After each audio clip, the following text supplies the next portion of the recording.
Okay, so how much, how many files, what are their length, how many songs, what, yeah, I assume it's like you have multiple tracks for each song. How many songs?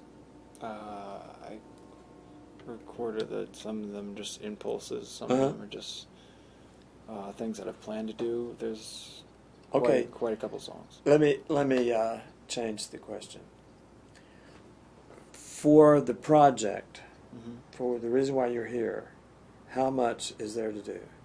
You know, you have, let's say, a song that lasts 3 minutes. How, are they 3 minutes long? How many are there? That kind of thing. How many tracks are there That for the project. for this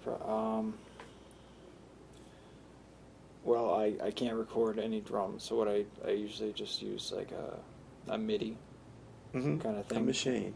Yeah, and because that's the closest I can get to. Yeah. So That's okay. That's one. There's the guitar. That's the second guitar. A bass. Vocals and backup vocals. Well, So that's what's in those are the tracks themselves. How many songs? In other words, how long are the songs, and how many are there? around 3.5 to 4 minutes, and about 3 or 4. Okay, so let's say 4 songs, 4 minutes apiece. Okay. And you have stuff already, and you want to re-record things. You want to correct some things, and then after you have the content that you want to master them, so that they're burnable. Like it's a product, Mm-hmm. right? Okay, and without any initiation, how much time do you think you need to spend in front of microphones recording? It's yet to do. If we all pretty much know the songs, so we just kind of lay them down as they are. I mean, there's not really a lot that I sometimes will like mess up or something. But like as far as just putting down the tracks, it wouldn't take long at all. Okay. Obviously, the drums would take a little bit more. But Yeah, those drums the way they are now, 15, 20 minutes from now, we could be recording. So that's okay. But like we set up the guitar, kind of get everything set up. We run through the song right there. Okay. There are guitars here. There are amps here. Typically, people are used to their own equipment, but it's not necessary. I tell people less is more. Well, I have a 16-part drum set. Well, I hope you have 16 microphones. Microphones cost more than the drums. At least the good ones. Right. So, I mean, I have 7 up there. That's enough. 7 mics. Okay. So we're sort of at a pivot point. So let's consider 4 songs of 4 minutes. Okay. Each. I have sort of a formula in my head that I use. If we're starting from scratch, there's nothing recorded, and let's say we're dealing with 4 people, 4 musicians, and they're in an ensemble. They could be playing violins, they could be playing guitars, it could be drums, bass, keyboards, singer, harmonica, whatever. This sounds ridiculous, but for every minute of recording, it takes 100 hours of work. So 4 times 100 takes 400 hours of work to make the song. Outrageous, but I found that to be true. That's for stuff you want to publish on iTunes. Mm-hmm. And if you don't do that today, if you don't scrub everything, someone will say, I don't want that. That sounds cheap. And they're right. Because it's the amount of time you spend that makes it sound good. So that you can take it to your grave and no one's going to jest you for it. So it's, 1 minute over the strings, 100 hours over the screens. Now, I'm not saying that's what you have to do, but you need to have that in your head. If I'm going to make a 4-minute song, it's going to take me a month or two of work to make it sound right. And we're not going to do that here, but you need to have that in your head. Okay. This is why recording is so expensive. Not laying the tracks down, it's working on the tracks on the computer that takes so much time. Now some stuff, they just want it direct, and a simple mix down, country music is like that. It's not really that hard. But if you listen to country music today, it's all over the place. It's not country music anymore. It's soft rock, basically. And they've done that. Those people in Nashville, they're spending hundreds of hours of work on each song.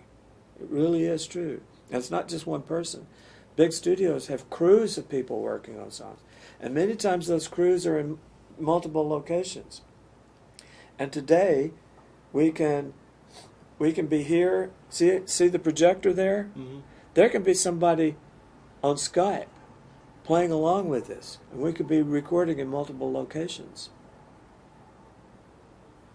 And they just publish the files, and I lay them into the audio software. By the way, it's called DAW, D-A-W, Digital Audio Workshop or Workstation. Digital Audio Workstation. But it's now video too, so it's a DVAW, Digital Video Audio Workstation.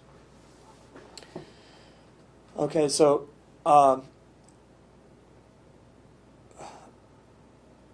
the one thing that people like me have trouble with is finishing. Because we always want to change something, and I'm the worst. Everyone says, oh, you're a perfectionist. I said, no, I'm not a perfectionist. If I wanted perfection, it would never be finished. But you want it to where if you're going to give that out to people, you want it to be... Yeah, I want them to be pleased. Yes. And in a way, because I'm so neurotic, I'm never pleased. And because of that, something happens.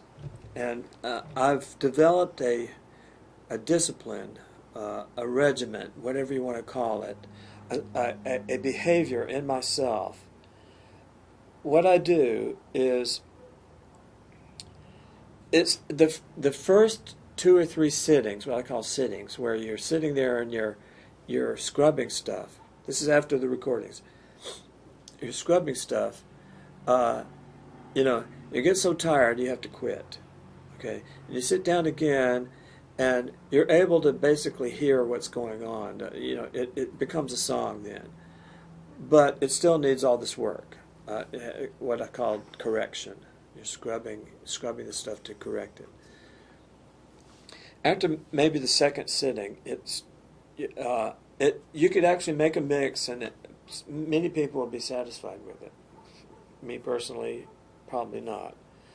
But what I do is I'll create a 16-bit mix down, what's called a mix down, a digital mix down. Sometimes not. Sometimes I use an analog mixer, but usually digital mix down is better. I burn it to a CD.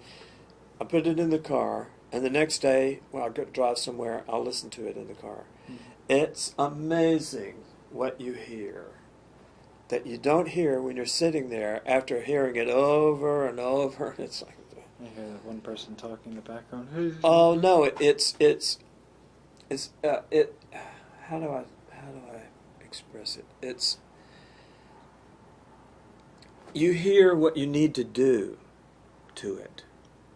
I hear what I need to do to it. You know, I'm unfinished speaking. piece or something.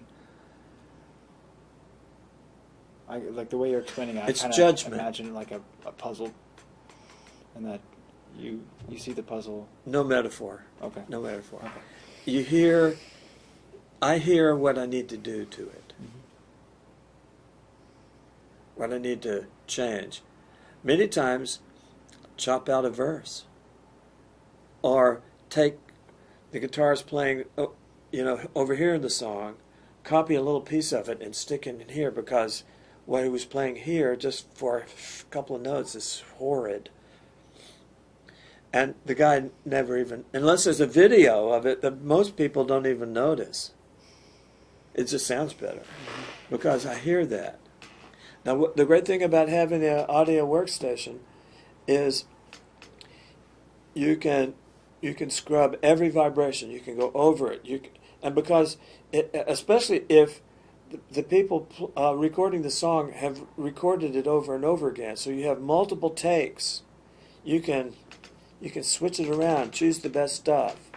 And many times what I do is I take things out instead of add. Sometimes gaps are more powerful than playing or recording. So, and what people do when they're recording, they tend to follow the beat, and the beat is continuous. The guy's playing, or there's a drum machine or a tick or whatever. So they're playing continuously. And it's a mistake to think that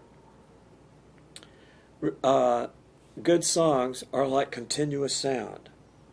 It's not, especially now with these kids that have, they're really into metal. They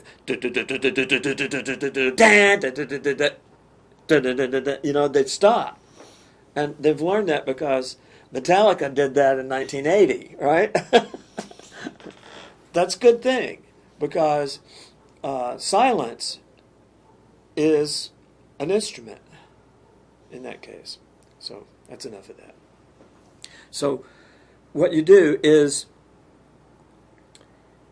you take your mix down and you listen to it on your buds, on your headphones, on a big system like this. There's a 3,000 watt system in here, by the way. See, we're surrounded by speakers, right? The big one is under the stage there. So you listen to all of them. Listen to them in the car. Then you put it away for a week. You don't listen to it. Come back a week later and you listen to that recording again and you go, I can't believe I did that. It's like, ugh, what was I thinking? Because you don't hear it at first. It's amazing. Your perception of what you did evolves without you knowing it. You know that expression, oh, well, I need to sleep on it? That's what they're talking about. And recording and mixing and mastering is the same way, if not more so. It's more apparent to you because you're able to record and change what you record, what you've recorded. It makes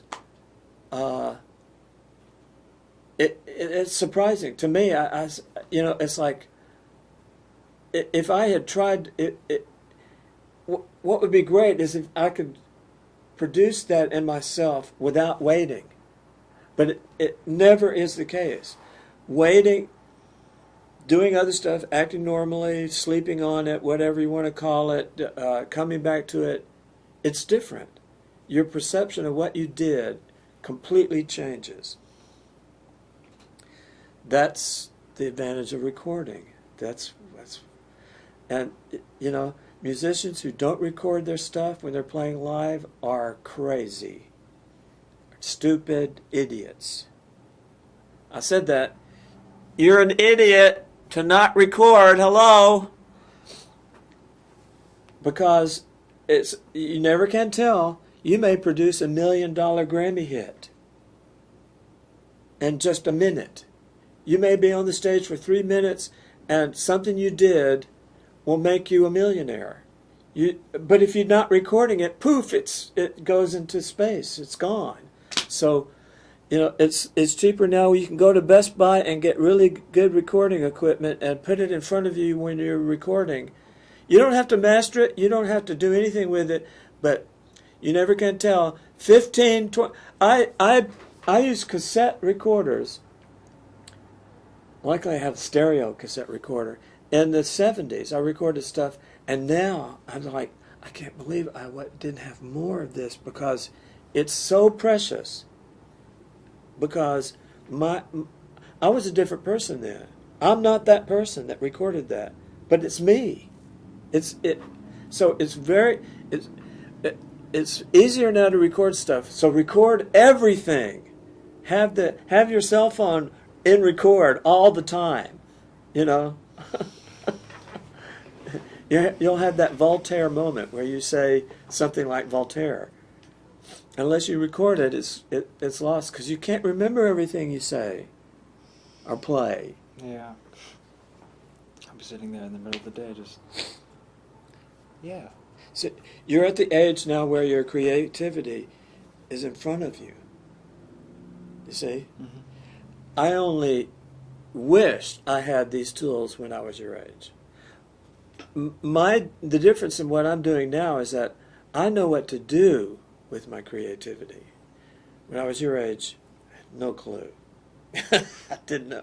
But see, you're in an age now where you have these tools available to you, so use them. Damn it. Right? Yeah. Okay. Record everything. All right. Even if you have a cheap camcorder, like I said, don't publish it, but record it. Okay. A point and shoot like that's, $100, $200. Always have a little stand. You can have the little tripod. Put it somewhere when you're playing. You're in your bedroom. You're playing your guitar. Record it. Plug something into the guitar. Record just what you're playing on the guitar. Whatever. Just because memory is cheap now. It used to be. That was the restricting factor, was how you kept it.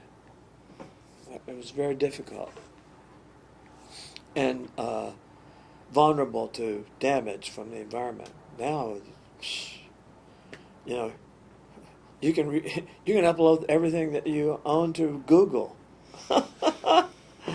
You can have your own private YouTube channel with everything that you recorded. They'll keep it for you. It'll still be there 200 years from now. Can't beat that. So, in a way, we're immortal because we can do these things. This is why people come over here and record. I spend the next day or two mastering it, upload it to YouTube. See? I don't have to keep it. So, even though I've made the recordings, I keep the files. I don't keep the master. I just upload it. It masters it and renders it. So I don't have to keep the rendered video. If somebody says, "Oh, that sounds great. What can we do with it?" I have the original files. Then we can come back in here. Some of the songs one guy does, it's like McCartney. I can, he can't sing very well. He can't play really well, but it's a McCartney song. It really is. And, so if we were to go back and go over the recordings that he did and give it the quality that McCartney gives to his recordings, then it's just as good as McCartney, see? And it's just because I pointed the camera at him, you see? And this guy creates the stuff on the fly. He doesn't have any lead sheets, nothing written down. He just creates these songs that come streaming out of him. That's wonderful. That's why we record. Mm-hmm. One thing stimulates the other. So people get the idea. Some people, the real performers, they perform for the camera.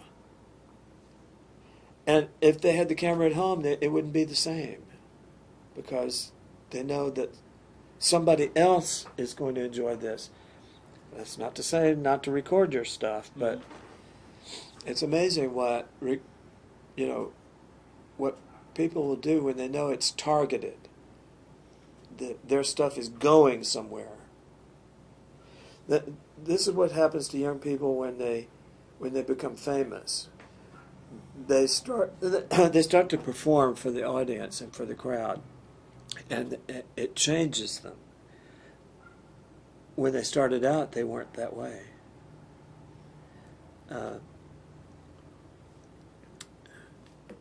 So, in a way, sometimes the recording modulates what's being recorded. The psychology or the behavior of the performer. Anyway, so we're way past a couple of hours. So how many? Another important question. When is this due? I think final product is due after Thanksgiving.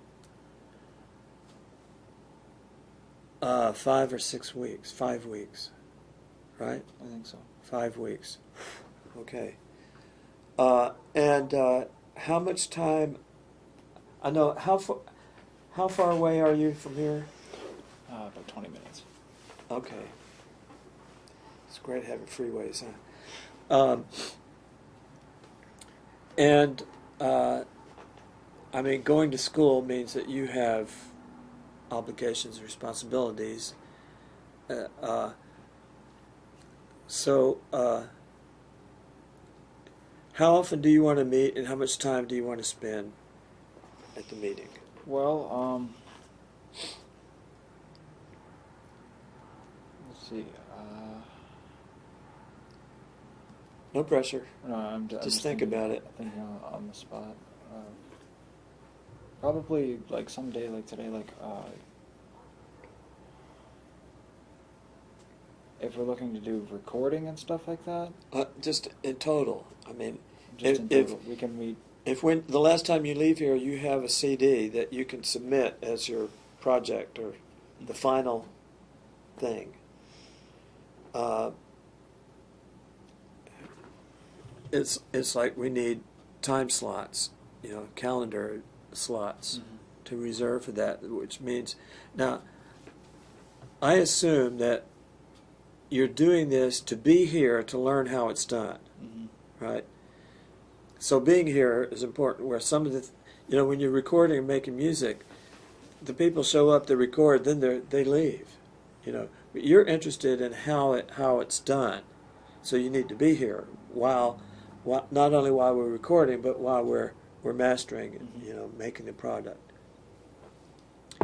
So, if you can spend like 3 hours once or twice a week here, I would recommend it. And we need to spend more time up front than at the end. At the end is just busy work, whereas in the front is where you're actually creating, scrubbing, cleaning, scrubbing the audio, whatever. Okay, so my schedule is getting aware, which I promised myself I would never do this again, but I actually have to have a calendar because I cannot schedule 2 things at once and be considered sane.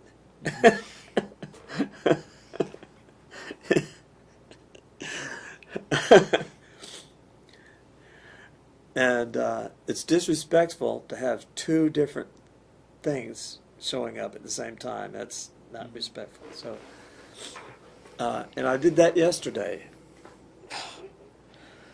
I scheduled somebody for another day, and I looked at my calendar and I went, I can't do that. There's 2 things going on. So, the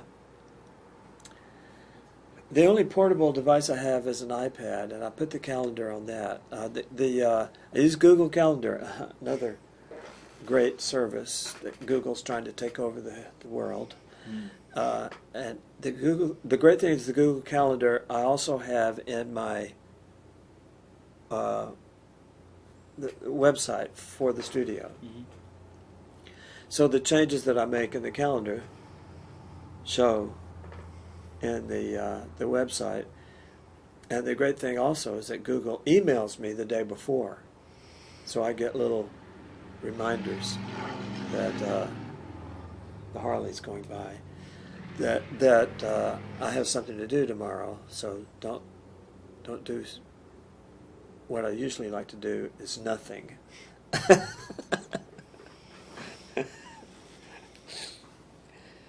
Mow the grass or whatever, you know. Mm-hmm. Okay, so I guess you want to see audio workstation stuff. Do you have time for that? It's almost dark. I'm not totally sure on getting back. What now? I'm not totally sure on how to get back to my house. Oh, really? And I have family over at my house right now. I Uh-huh. had to make time tonight because I'm so late in the game Yeah. as far as the senior project goes, because Okay. I kept trying to find somebody who could mentor me, Yeah. but they're just... That'll be a lot of people just don't answer $2,000. the phone. Yeah, they want money. The Or they don't respond because unfortunately you need to be aware of where you are. You know, this part of the world. Mhm. There's not much going on here. Yeah. We might as well be living in Egypt, you know, in the desert, for all it's worth. Even though we have colleges and universities and schools and things going on culturally, where this is a desert. And that's like, with as far as like my band goes, I know this sounds like really like generic teenage angst. You have a band? Yeah. It's there's not like a music scene around here. Well, there is, but it's mostly country. It's limp. Yeah. And even the some that there is slowly like dying, because people are just like, okay, people are totally like the soundstage, media star,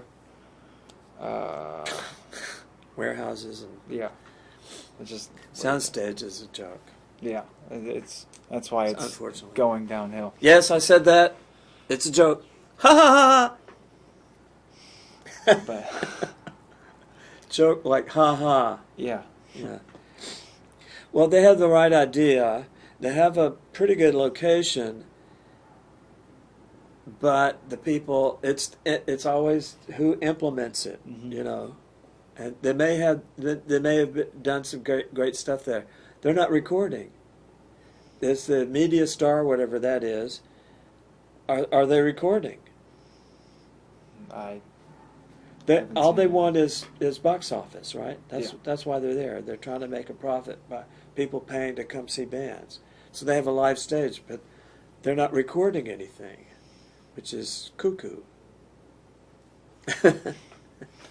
They may not know how to do it. That's probably what it is. Yeah, They would do it's it if like, they could. Hey, we could do this, and then it starts to go downhill, and they start charging bands $500 a night. They're to play. charging you to play in their club, Yeah,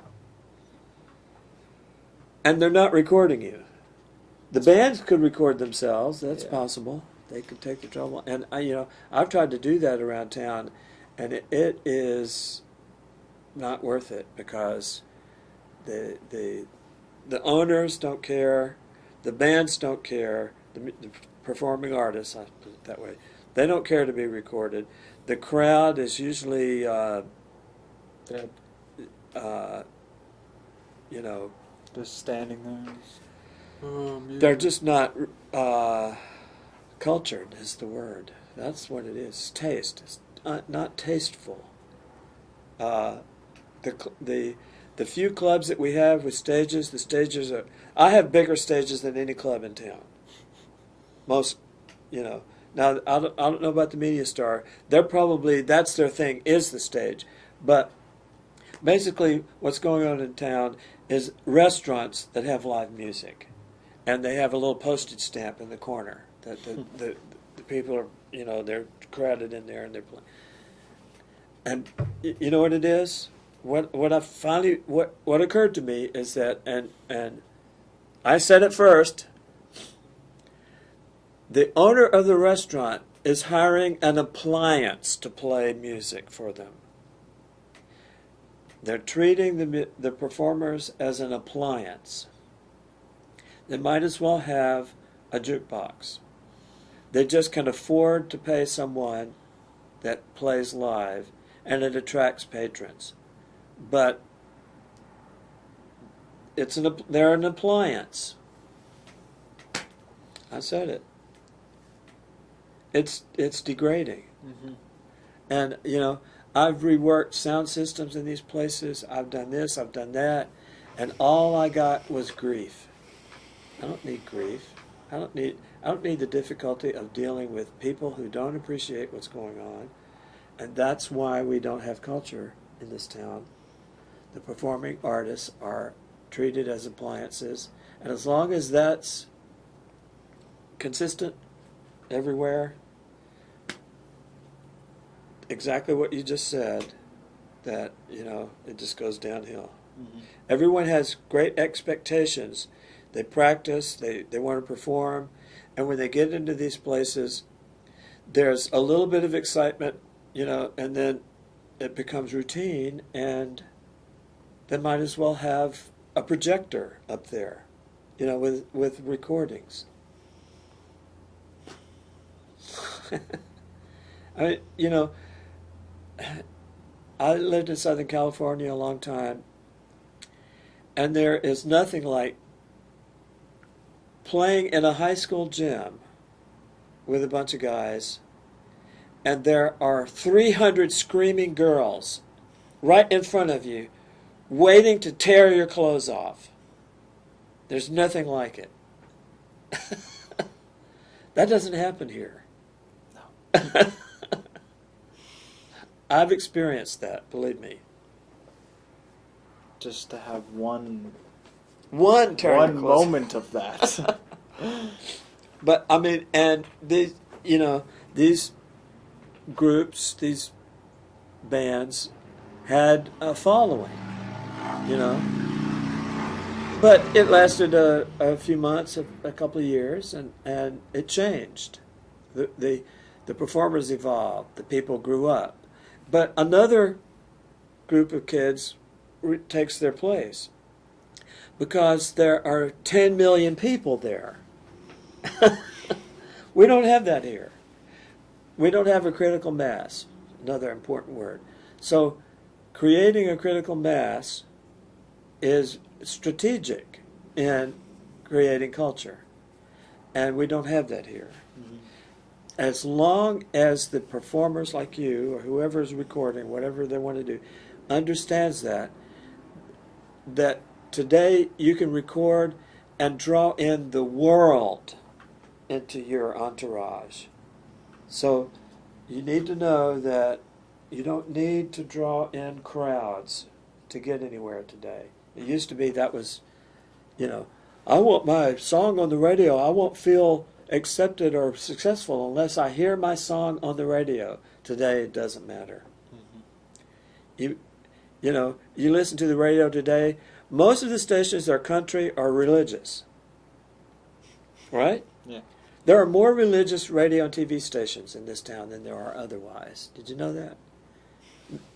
Many of the stations, the TV stations we have here, are owned by ministers.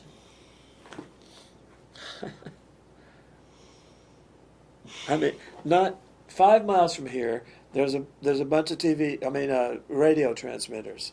They're all owned by churches or ministers. So the agenda is created by them. They have their own agenda, and they're being paid.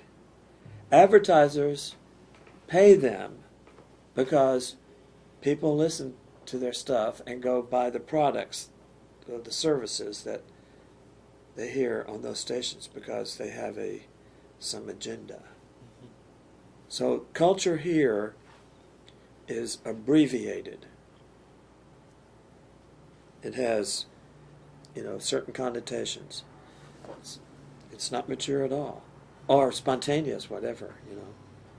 Southern California, because you had millions of people available, you can do just about anything, and people will show up because there are so many people. And today, I'm sure it's even better because everyone is connected. They cell phones.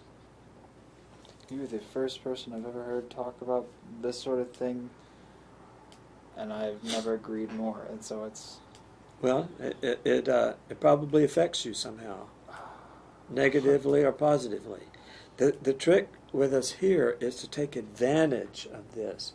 Do stuff that nobody else is doing. And everyone will wonder why they weren't there. This is why we're recording it. You see? Yeah. God, I wish I was there. I'll pay $5 next time.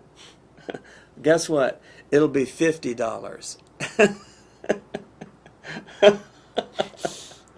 $5 won't do. It'll have to be $50. You get it. Yeah, I have so much enthusiasm towards like this whole music thing. Like I just, it's all right there, but there's just so much pushing back. It just. Well, you have to learn how to not be affected by interference or restraint is to know how to avoid it. Because all of that's actually just in your mind, right? Well, isn't it? You imagine that things are or are not the way they are here. The trick to being happy is to do it yourself, and don't let what other people are or are not doing affect you. Because we can do everything we want, because we can record it.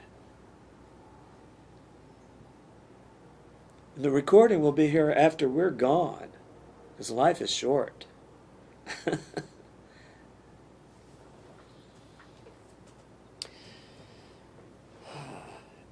We could have had music scene here, and by now it would be massive, just like it is in Nashville. But no. We had the Municipal Auditorium, the Louisiana Hayride, Elvis. We had all of that stuff going on here in the 50s and 60s. I should know. I was there. And what happened? What do you think happened? Here's another question. I won't write this one down. okay.